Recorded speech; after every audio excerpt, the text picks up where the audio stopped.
कई साल पहले की बात है। एक छोटे से गांव में रहने वाले भगत नामक युवक का बहन थी, जिसका नाम भूमिका था। भगत और भूमिका एक दूसरे के साथ बचपन से ही बड़े प्यार से बढ़े थे।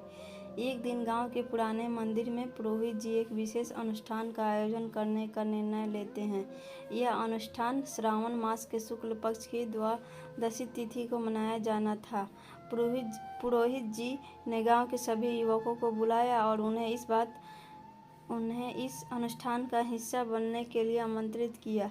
भगत, जो एक समर्पित और ईमानदार युवक थे, इसने अवसर का सदुपयोग उठाने का निर्णय किया। वे पुरोहित जी के पास पहुंचे और अनुष्ठान में भाग लेने के लिए सहमति देंगे यह दर्शाने लायक तरीके से खुद को प्रस्तुत किया। भूमिका, जो अपने भाई के लिए हमेशा चिंतित रहती थी, यह फैसला किया कि वह इस अनुष्ठान में भाग लेगी, लेकिन वह अपने भाई की सुरक्षा के लिए उपवास करेगी। श्रावण मास की द्वादशी तिथि आई और अनुष्ठान का आयोजन प्रारंभ हुआ। गाँव के युवक युवतियाँ सभी भगवान के प्रति अपनी भक्ति को प्रकट करने के लिए जुटे थे।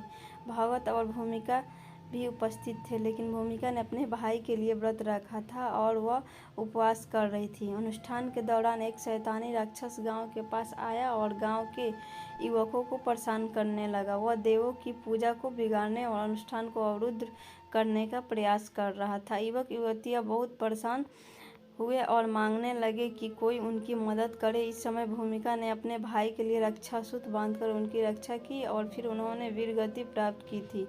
उनकी रक्षा के परिणाम स्वरूप भगत को अद्वितीय शक्तियों ने संजीवनी शक्ति प्राप्त हुई और उन्होंने राक्षस को पराजित कर दिया। गांव की शांति फिर से स्थापित हो गई और सभी युवक युवतियाँ धन्यवाद देने लगी। इस घटना के बाद भगत ने अपनी बहन के प्रति अपनी महत्वपूर्ण भावनाओं को साझा किया और उन्हें उपहार दिया।